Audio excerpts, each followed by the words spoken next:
So what does it mean if nothing means nothing? What does it mean if there's no reason we're here? What does anything mean if nothing means nothing? Where do we find meaning? Ooh, I wonder if anybody has ever posed that question before. Have you ever took time to scrutinally detail and diagnose and dissect what you believe why we're here, or what our meaning is, or what our purpose is, or what the purpose of the universe is? Many of you will say it is to come here. This is just a way station to go somewhere else, either one way or another. Go back to a star system or go to heaven and be back with God. And granted, I'm a person who does not believe in God, but I understand I do believe in faith. Faith works. Faith, through our evolutionary process, has developed the mind to produce certain serotonins and dopamines to the body to make us feel better just by believing. We could be stronger, faster, everything just by believing. So faith works. Faith means belief in something for which there is no evidence. Faith should be subjective. Faith should be severely subjective. That means institutionalized faith institutions, or established faith institutions, or identity institutions, that where once you come in, this is how we believe, this is the way it is. Though there are many of them, there are thousands of different beliefs, but each one of them has one thing or a few things in common, and that's faith. You're in there with a bunch of other people, you feel good, you all have faith in the same thing that makes you feel better the next day, knowing or believing or having faith in your purpose, your goal, what's going to happen, something's protecting you, this, that, or the other. So what if you come to the point after 55 years or 56 years, I'm going to be 56 years old. I'm going to be 56. After 56 years, you come to realize, of all the stuff I studied in religion class and church and science and chemistry and biology and astronomy and watching my Steelers and seeing P-Funk and, going to Paisley Park and Moscow and Rome and studying the scriptures and all that it's all man-made and we really don't know. What happens if after all these years you say, you know what, I really don't know? Two things happen, or more than two things, at least one thing happens, a freedom. Once you come to the realization and acceptance, there's a freedom, a mad, euphoric freedom that you and the people around you, or you, have the capability to determine such a thing. It's free, it's wide open. It's wide open, whatever it is. Again, I don't want to go back and focus on people who believe in, dying and go to heaven. But to me, it's a waste of time. That is just purely a waste of time. Now, to the idea of going from one state of consciousness to another, after death or around death or because of death, or having death be a transition, now that may be a goal of our evolutionary process, or we can make that a goal of our evolution process, to develop the ability to go into maybe like a higher, different consciousness, to have the consciousness that we have become portable or mobile after death, or something like that. And then that way we won't be limited by our physical bodies and physical capabilities of being. The universe will become, our playground if we can travel at the speed of light. Even then, it would take thousands of years to get around the place. Once you think about the immensity of the universe, it's like it's almost like no way we can know what is going on here. You're talking about millions of light years traveling at the speed of light. The speed of light is the fastest you can travel within this universe. 186,000 miles per second. That's the fastest you can travel in this universe. And sometimes, and there's places that we can see this, it'll take billions of years to get to. But once we transcend our physical body, if there's some way we can get consciousness or our data source or our thinking or our, I can't say brain because brain is physical. If we can get that to transcend into like a light being or something like that, and able to travel at the speed of light, and something like that would transcend time. Time wouldn't be a problem anymore. Time would be almost gone if you think about it. Once we get out of our physical bodies, time wouldn't even be an aspect of anything. Imagine that. Imagine time not being not an issue, but a factor. There were distance, space, and size wouldn't matter. Time wouldn't matter because you would have no sense of time. So time wouldn't be linear. It would just be. And if time's not linear, you can go in different directions in time. Go back. A lot of people think you should be able to go back in time. I don't believe that. But if you can't go back in time, that means time is linear. It's only going forward. But anyway, I mean, those are the things I'm thinking about. A lot of people are concentrating. I got to quit saying what a lot of people are doing. I got to quit saying what a lot of people are doing and what other people are doing, because it's all about what Jeffery is thinking. And I don't say that in an egotistical, narcissistic way. I say it in a way to remind myself to stay on the goal, stay on focus, keep going where you're going. Don't worry about all this back here. But sometimes all this back here, I like to show a relation to better explain it. That's a good one, huh? I like to point out the Judeo-Christian belief versus my belief just to help explain my belief. I'll use that one. Because I'm really not into digging in. Okay, I'm just a little bit. It is nice to dig into somebody else's belief that just doesn't make sense. And when you know you can pose a question to them that they can't answer. I mean, because I studied it too.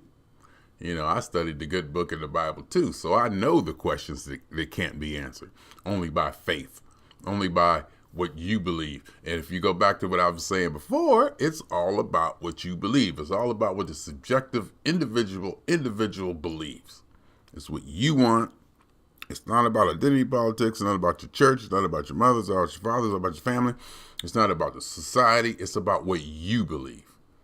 It's all about what you believe, except for when you go to that stadium at Heinz Field and 60,000 of y'all turning them, where's it at? And 60,000 of y'all turning them towels, and you believe in that one football team. For that instance, we come together and we have that belief for that football team on that field right now, and for the Pittsburgh Steelers history as a fan that we've went through. Everybody wearing black and gold, looking good. And I'm going to tell you something else about going back there to Pittsburgh, seeing that football team. I bet you I don't be cold this Sunday. I'll tell you something else. When they're playing music, and they play the best music, they play that rock. They play the best rock music. They play those rock songs that you listen to when you grew up, and they just have you just moving and grooving. And when you look around, people are dancing in rhythm. They're dancing in a rhythm. They may or may not be on beat, but most of them are very close to the beat, but they're on rhythm. Even the most white ladies be like, they be doing it. You see old white man just bobbing his head in time. Maybe necessarily on beat, but on time. And that just makes me feel so good. Everybody in black and yellow, and we're there for our football team. And, the money I spend to go back there to do that, everything being relative. And once again, time is a factor. How much time do I have to do this? How much time will I be on this planet? I want to miss this opportunity? An opportunity to go back and see a lifelong passion participated in a playoff game at one of the highest levels in a game that you've loved all your life. It comes down to affordability, how much you're making, your assets, your time, blah, blah, blah, blah, blah, blah, and take an opportunity. You spend X amount of dollars to have this experience. It comes down to spending X amount of dollars to have this experience, and sometimes that experience is priceless. When I went to see New England, when I went to see Pittsburgh and New England, and I sat in that stadium when all that happened. You can't put a price on that. You can't put a price on that. When I went to Moscow, you can't really put a price on it. Now there's the opportunity cost, and where if you say, oh yeah, I'm gonna go see Pittsburgh in the AFC Championship, I'm gonna spend X amount of dollars. Oh, and I didn't pay my rent. Now, sure, you can't put a price on going to that game, but there's an opportunity that you might not have a place to live, and the cost has a value. It is not priceless. But anyway, my name is Jeffrey, and I just wanted to talk, and I just want to find out or figure out or think, why are we here? What is our purpose? We're in a universe that's just super huge, super duper huge and big. We're not even a speck. We've been here for X billions of years. I believe there's multiple universes. I believe there's been trillions of universes. So that means the timeline goes back infinitely. Billions and trillions. Time spans we can't imagine it with our human brain. Even me and my brilliance. Time that I can't even imagine. Numbers that are just beyond. Numbers that are just beyond numbers. Numbers so big that they're not even numbers anymore. You transcend the way we think, because also in my studies and research, I'm coming across the point that maybe we don't have the language or vocabulary to express what reality really is. Maybe reality is so complex or so complex or whatever it is to us that we don't even have the dialect or the language or the terms to even to talk about it correctly, to even describe it. It was something else I was going to say, but I forgot. Anyway, my name is Jeffrey Scott Mitchell, and as always, this is a test. Ladies and gentlemen, this is a test. This is a test of life and the experiment in which you are existing. Your experience, how you feel, what you want to feel, what you feel you cannot achieve, and what you feel you should achieve, and what you feel that you desire to achieve. What do you want? What is your me? What is your me about? Y'all know about my me. me, Jeffrey. Y'all know about me. I celebrate it. I celebrate it so much that sometimes I think I probably have to stay alone just so I can celebrate me.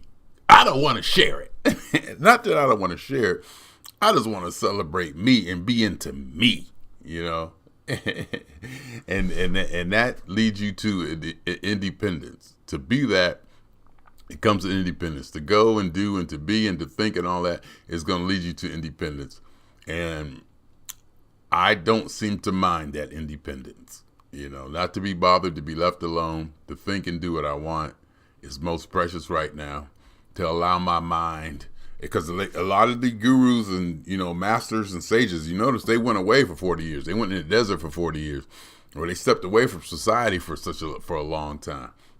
And this gave them a space, I believe, to think or to develop or to imagine and to find that special, simple, beautiful soundbite message to bring back. And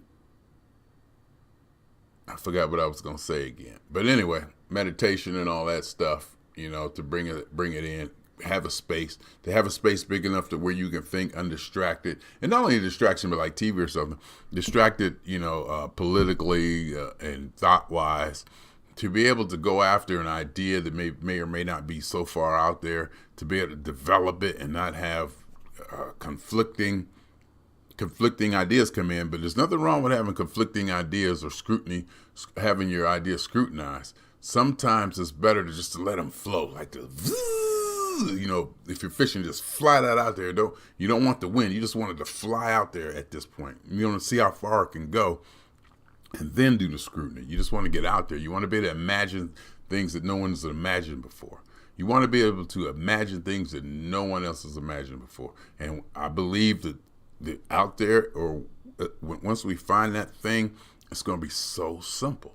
It's going to be so simple and brilliant. It's going to be, everybody's going to go, wow, that's it. That is it. It's going to be so simple and beautiful. It won't need any explaining. It'll just be Anyway, my name is Jeffrey Scott Mitchell. Swinging on y'all twice in the morning. Ooh, I forgot to do a change. I got so into it, I forgot to do my clothes change thing.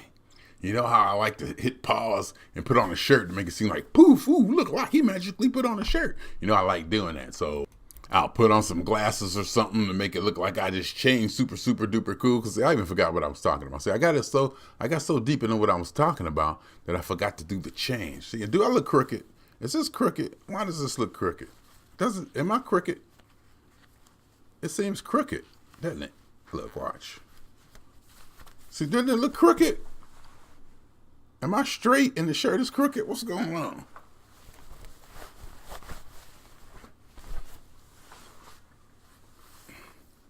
It is. Look at the look at the collar. See the collar? It should be like this. It seems like I'm crooked. But anyway, guess what? Don't stop doing what you do. Not that you can anyway. Don't stop being you, doing you, screaming you, being you, hollering for that, begging for that, doing this. Just keep doing you. Keep doing you to the fullest. That's what I say.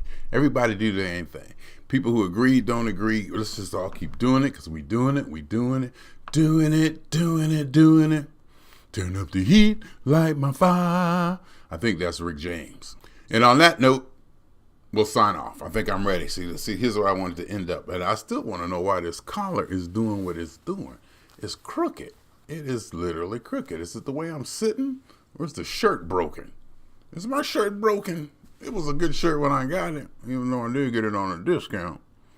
It shouldn't be broken. Anyway, my name is Jeffrey Scott Mitchell, swinging on y'all 2 times from Los Angeles, California. Sunday, baby, I bet you I don't be cold. What do you see what I'm wearing? I'm pulling out the artilleries. I'm going to have on like 17 layers. And then I'm going to put my jersey on top of all that. Because you got to wear the colors. You got to be dressed appropriately when you go to Heinz Field. 2 times, y'all.